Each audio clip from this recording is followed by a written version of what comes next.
નમસ્તે વિદ્યાર્થી મિત્રો, વર્તુળ 10મું ચેપ્ટર આપણે 2 લેક્ચર પૂર્ણ કર્યા. આ સ્વાધ્યાયના એટલે કે વર્તુળ સ્વાધ્યાયના આપણે 2 લેક્ચર પૂરા કરીને ત્રીજા લેક્ચરની શરૂઆત આપણે કરશું. 2 લેક્ચરની અંદર આપણે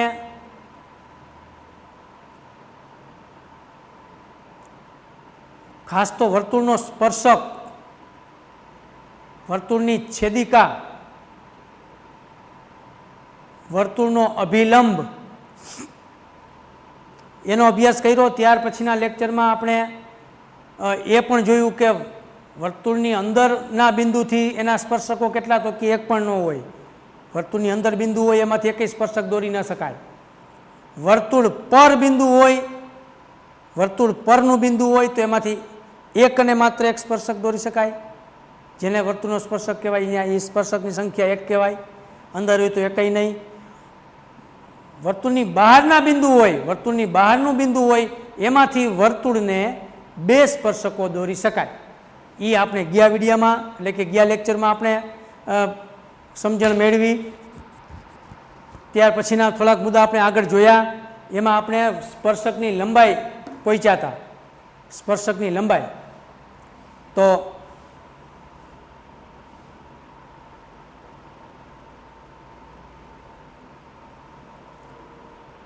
એના માટે પહેલાં આપણે એક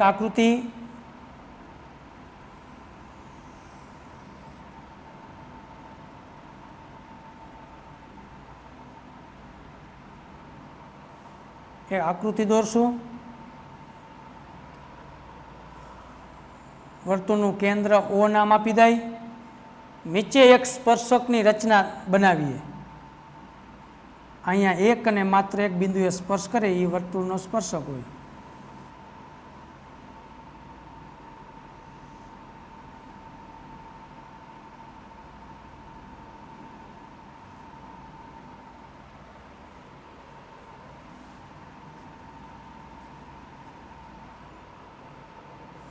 ટી બિંદુએ સ્પર્શ કરે છે અહીંયા ટી, અને અહીંયા બહારનું બિંદુ છે પી.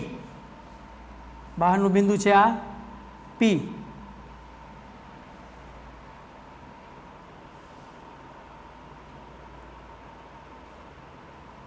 આ જે પીટીની લંબાઈ છે ને પીટી, પછી આમ તો તમે અહીંયા સુધી દોરો તો હાલે. આ કાંઈ ન હોય ને આ બાજુનું કાંઈ, તો આ સ્પર્શક જ બન્યો.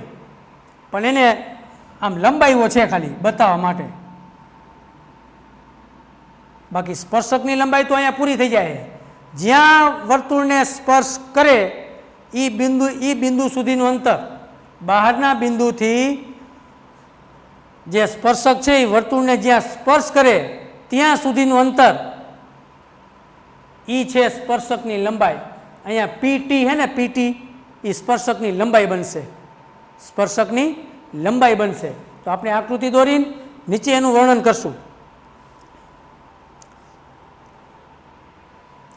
વર્તુળની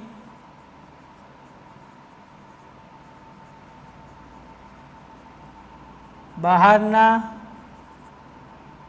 બિંદુ પી અને પી માંથી દોરેલ અને પી માંથી દોરેલ સ્પર્શકના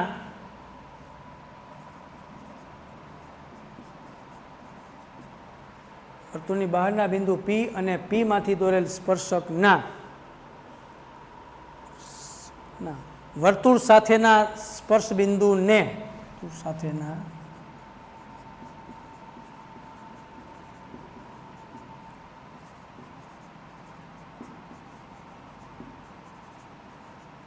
વર્તુળ સાથેના સ્પર્શ બિંદુને જોડતા રેખાખંડની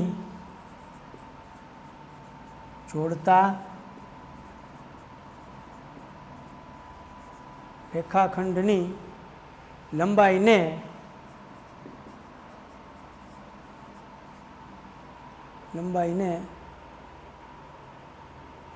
પી થી વર્તુળ પરના પી થી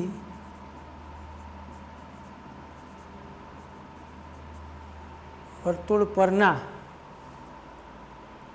સ્પર્શકની લંબાઈ કહે છે. સ્પર્શકની રેખાખંડની લંબાઈને પી લંબાઈને પી થી વર્તુળ પરના સ્પર્શકની લંબાઈ વર્તુળ પરના સ્પર્શકની લંબાઈ કહે છે.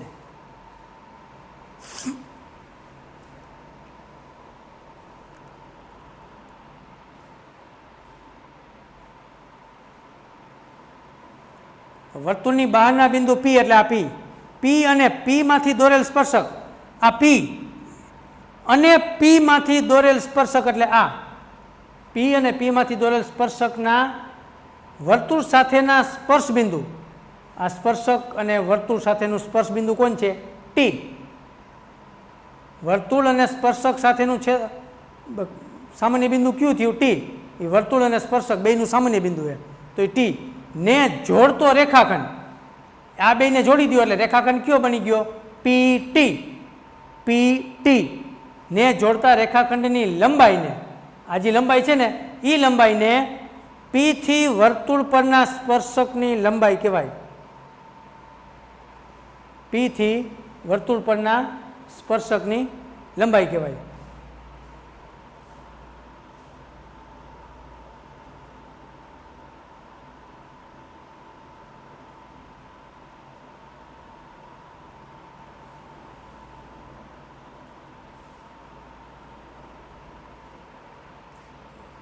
અહીંયા ખાલી કાઉન્સમાં લખી નાખી અહીં પીટી પીટી ની લંબાઈને પીટીની જે લંબાઈ થઈ ને એને કહેવાય સ્પર્શકની લંબાઈ. સ્પર્શકની પીટીની લંબાઈને સ્પર્શકની લંબાઈ કહેવાય. સમજવા માટે પીટી છે એ શું થયું? પીટીની જે લંબાઈ બની આ એ સ્પર્શકની લંબાઈ થઈ કહેવાય. આ સ્પર્શકની લંબાઈ છે આ. તો વર્તુળના બહારના બિંદુ પી અને પી માંથી દોરેલ સ્પર્શકના વર્તુળ સાથેના સ્પર્શ બિંદુ પી માંથી દોરેલા સ્પર્શકના વર્તુળ સાથેનું સ્પર્શ બિંદુ આ વર્તુળ સાથેનું સ્પર્શ બિંદુ છે અહીંયા ટી ને જોડતા રેખાખંડની જે લંબાઈ છે એ લંબાઈને પી માંથી એટલે પી થી વર્તુળ પરના સ્પર્શકની લંબાઈ કહેવાય. પી થી વર્તુળ પરના સ્પર્શકની લંબાઈ કહેવાય.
ચાલો ત્યાર પછી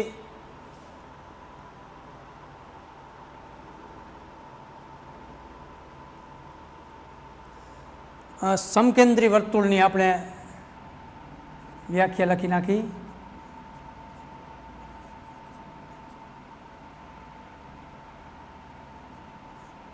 સમકેન્દ્રી, જો કે આ સમકેન્દ્રી વર્તુળની વ્યાખ્યા આપણે 12મું ચેપ્ટર ભણ્યા એમાં આવી ગયું છે. બે સમકેન્દ્રી વર્તુળ, બે શબ્દ નથી આપણે વાપરો, પણ સમકેન્દ્રી વર્તુળો એટલે બે વર્તુળની વાત હોય.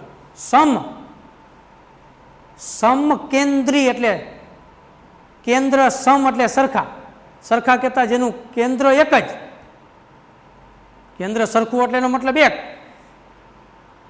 જે વર્તુળના કેન્દ્ર એક જ હોય પણ ત્રિજ્યા બેયની જુદી હોય એવા વર્તુળોને સમકેન્દ્રી વર્તુળ કહેવાય. ખાલી આપણને આ એક તોય આપણને ખ્યાલ આવી ગયો.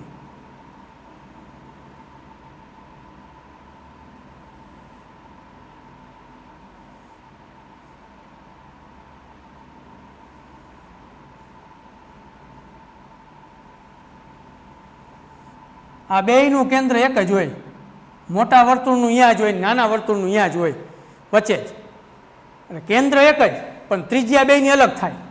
નાના વર્તુળની ત્રિજ્યા અહીંયા સુધીની થાય, મોટા વર્તુળની ત્રિજ્યા આટલી થાય, અહીંયા સુધીની ત્રિજ્યા બદલે કેન્દ્ર એક જ છે, ત્રિજ્યા અલગ અલગ છે. એવા વર્તુળોને સમકેન્દ્રી વર્તુળ કહેવાય. તો આપણે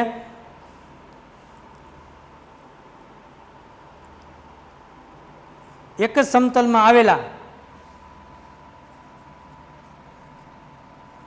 આનું સમતલ એક જ છે બેયનું, એક જ સમતલમાં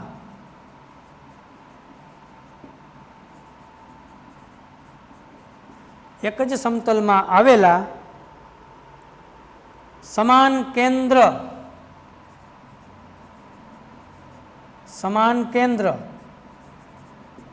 જો છે, બેયનું કેન્દ્ર એક જ ઓ, સમાન કેન્દ્ર અને ભિન્ન ત્રિજ્યા, ભિન્ન એટલે જુદી જુદી, સમાન કેન્દ્ર અને ભિન્ન ત્રિજ્યા ધરાવતા વર્તુળોને, સમાન કેન્દ્ર પરંતુ ભિન્ન ત્રિજ્યાઓ ધરાવતા, તોય હાલશે, સમાન કેન્દ્ર પરંતુ ભિન્ન ત્રિજ્યાઓ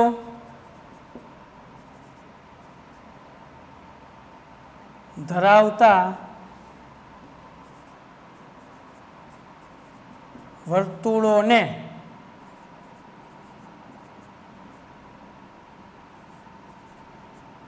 સમકેન્દ્રી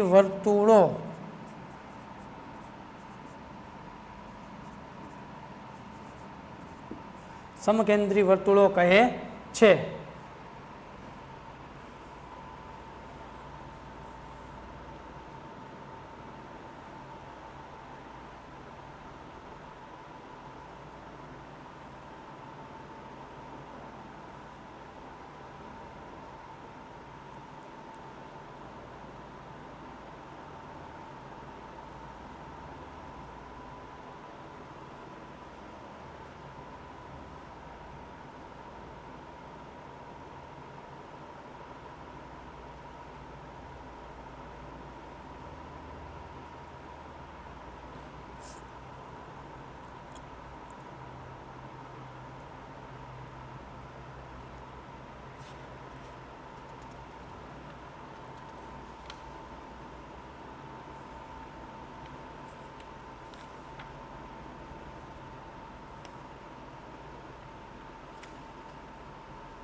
ચાલો હવે આગળ.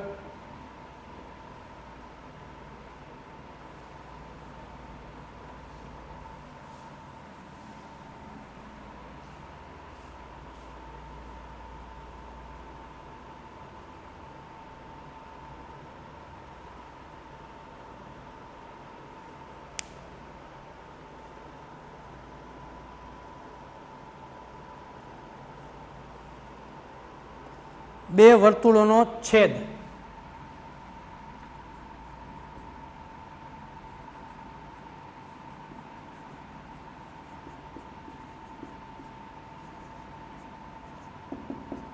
બે વર્તુળોનો છેદ.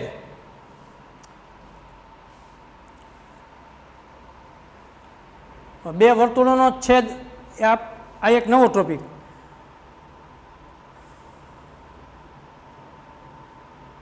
એમાં કોઈ સમતલમાં આપેલ બે વર્તુળની ત્રિજ્યાઓ કોઈ સમતલમાં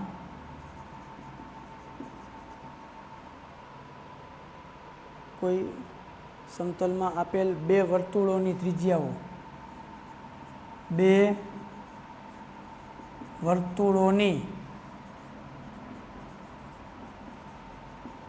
ત્રિજ્યાઓ R1 અને R2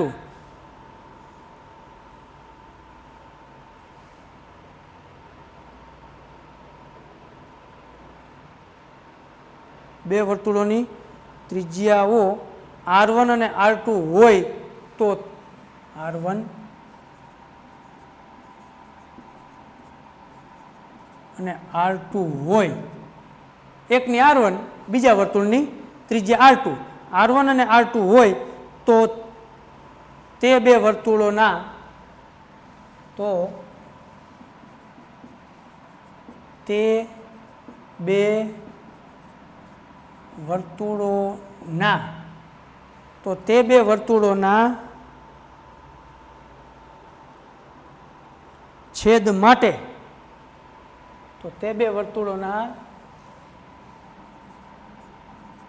છેદ માટે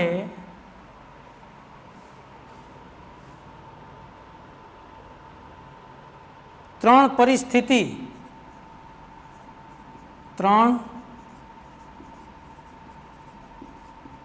પરિસ્થિતિ અને કૌંસમાં છે 5 શક્યતાઓ. શક્યતા 5, પરિસ્થિતિનું નિર્માણ 3 થશે. 3 પરિસ્થિતિ એટલે કે 5 શક્યતાઓ. 3 પરિસ્થિતિ એટલે કે 5 શક્યતાઓ શક્ય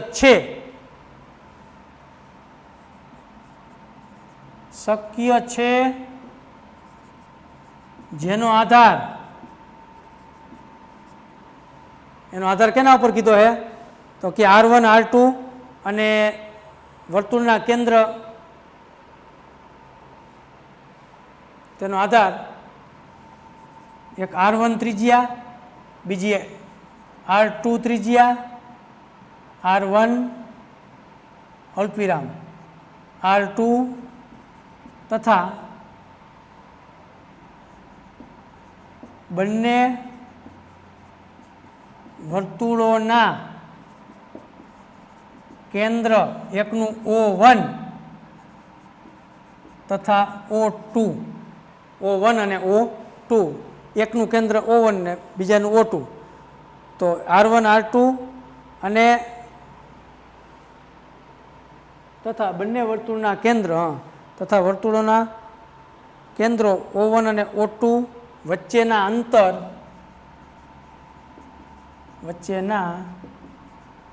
અંતર D પર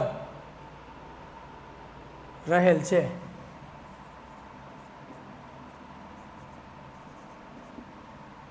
ટૂંકમાં આ 3 પરિસ્થિતિ કે જે 5 શક્યતા છે એનો આધાર શું કીધો હે તો કે એનો આધાર બે ત્રિજ્યા R1 R2 અને બે વર્તુળના જે કેન્દ્ર છે એમાં એકનું કેન્દ્ર નામ આપશું O1, બીજાનું O2, બે વર્તુળની વાત છે એટલે તો એક ત્રિજ્યા R1, બીજાની ત્રિજ્યા R2, એકનું કેન્દ્ર O1, બીજાનું કેન્દ્ર O2, એટલે પહેલા તો R1 R2 આ બે, અને ત્રીજું કીધું એ બંને વર્તુળના કેન્દ્ર O1 અને O2 વચ્ચેનું અંતર, O1 તથા O2 વચ્ચેના અંતર ડી, અંતરને ડી સંજ્ઞા આપી છે, ડિસ્ટન્સ. ડિસ્ટન્સ એટલે અંતર. તો બે ત્રિજ્યા અને બે કેન્દ્ર વચ્ચેનું અંતર આ તાન ઉપર આધાર છે. કોઈ સમતલમાં આવેલ બે વર્તુળની ત્રિજ્યા, આ બે વર્તુળોનો છેદ છે ને એ કેના ઉપર આધાર રાખે છે? બે વર્તુળની ત્રિજ્યા અને ત્રીજું છે બંને કેન્દ્ર વચ્ચેનું અંતર, ટૂંકું ટચ. બે વર્તુળની ત્રિજ્યા એટલે કે R1 અને R2 અને બેયના કેન્દ્ર O1 ને બીજાનું O2 એની વચ્ચેનું જે અંતર છે આ ત્રણ બાબત ઉપર આધાર રાખે છે.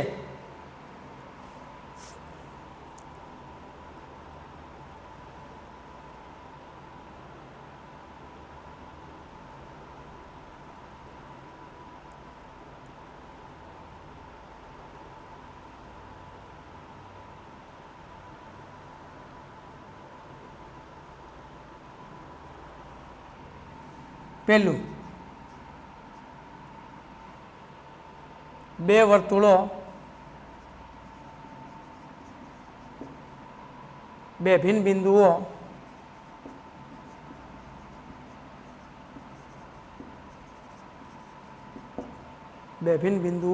A અને B માં છેદે છે. બે ભિન્ન બિંદુઓ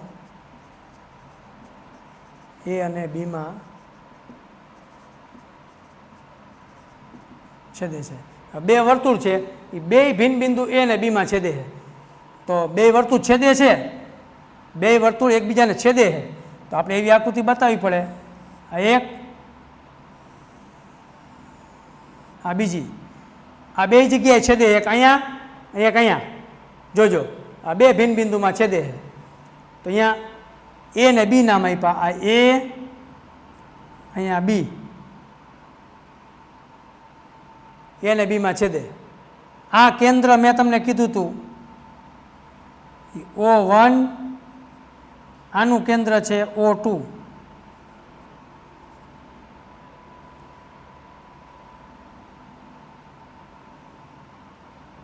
હા,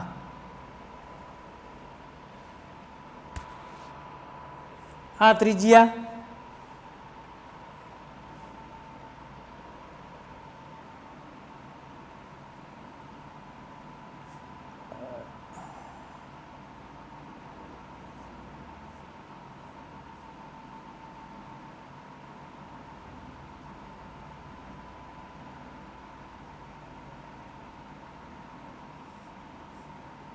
એ ત્રિજ્યા R1,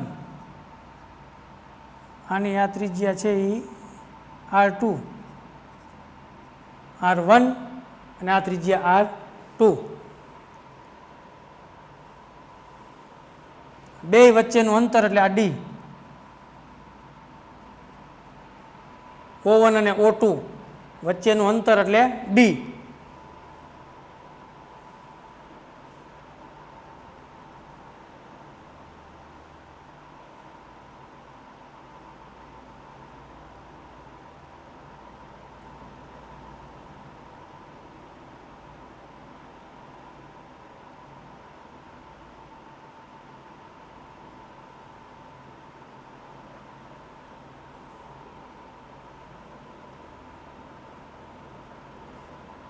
બંને ત્રિજ્યા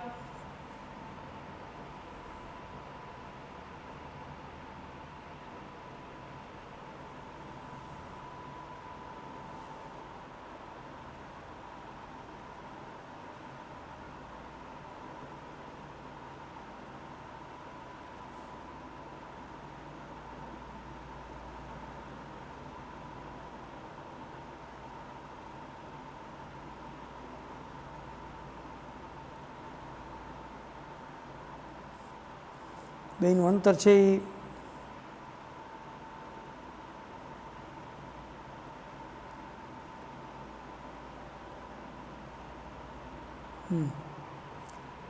અહીં માનાંકમાં આપ્યું છે R1 માઇનસ R2. માનાંકમાં હોય એટલે કદાચ ઋણ થતું હોય તો બાયનરી ક્રિયા એટલે ધન થઈ જાય. કોઈ પણ સંખ્યા માનાંકમાં હોય તો ઋણ હોય તો પણ ધન થઈ જાય. એટલે એને માનાંકમાં બેનો તફાવત આપ્યો છે R1 માઇનસ R2, પછી કોઈ પણ R1 વાળું મોટું હોય કે R2 વાળું મોટું હોય, પણ માનાંકમાં આપ્યું એટલે ક્યાં પ્રશ્ન છે. માનાંકમાં બેનો તફાવત R1 માંથી R2 બાદ લેસ ધેન D,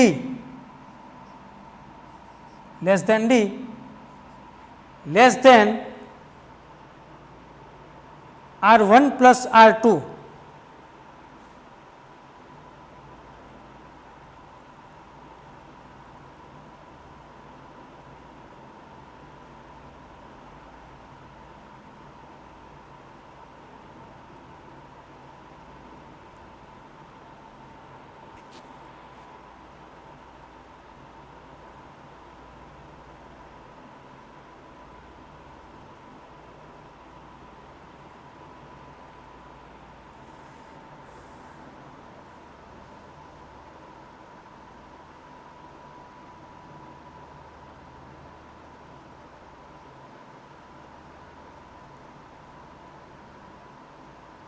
ટૂંકમાં તફાવત કરતાં મોટો છે અને બેના સરવાળો કરીએ, સરવાળાથી નાનું છે. ડી છે એ બેના સરવાળા કરતાં નાનો છે R1 પ્લસ R2. બે ત્રિજ્યાનો જો સરવાળો કરવામાં આવે સરવાળો તો એનાથી એનું અંતર છે એ નાનું થાય, પણ બેનો જે ડિફરન્સ છે એ ડિફરન્સ એ નાનો છે ડી કરતાં. R1 minus R2 less than D, એટલે કે ડી કરતાં નાનો, અને આ ડી છે એ આના કરતાં નાનો R1 પ્લસ R2 કરતાં, એટલે કે બંને ત્રિજ્યાના સરવાળા કરતાં બેયનું અંતર, આ કેન્દ્ર અને આ કેન્દ્ર વચ્ચેનું બેયનું અંતર છે ને એ બેયની ત્રિજ્યાના સરવાળા કરતાં નાનું, પણ બેયનો જે તફાવત છે એના કરતાં મોટું એમ. એટલે બે વર્તુળો, બે ભિન્ન બિંદુઓ A ને B માં છેદે તો આવી પરિસ્થિતિનું નિર્માણ થાય. R1 minus R2 less than D less than R1 plus R2. આ એક પરિસ્થિતિ.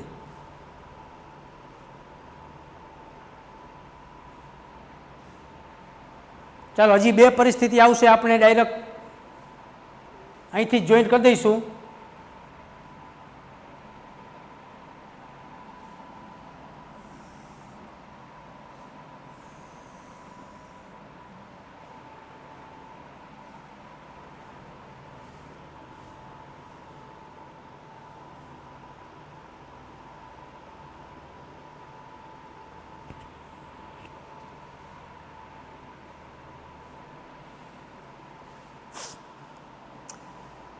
ચાલો એને કીધું જ છે કે 3 પરિસ્થિતિ પણ શક્યતા 5 કીધી છે, એટલે 3 પરિસ્થિતિનું નિર્માણ છે. આપણે અહીંયા હજી એકની વાત કરી છીએ.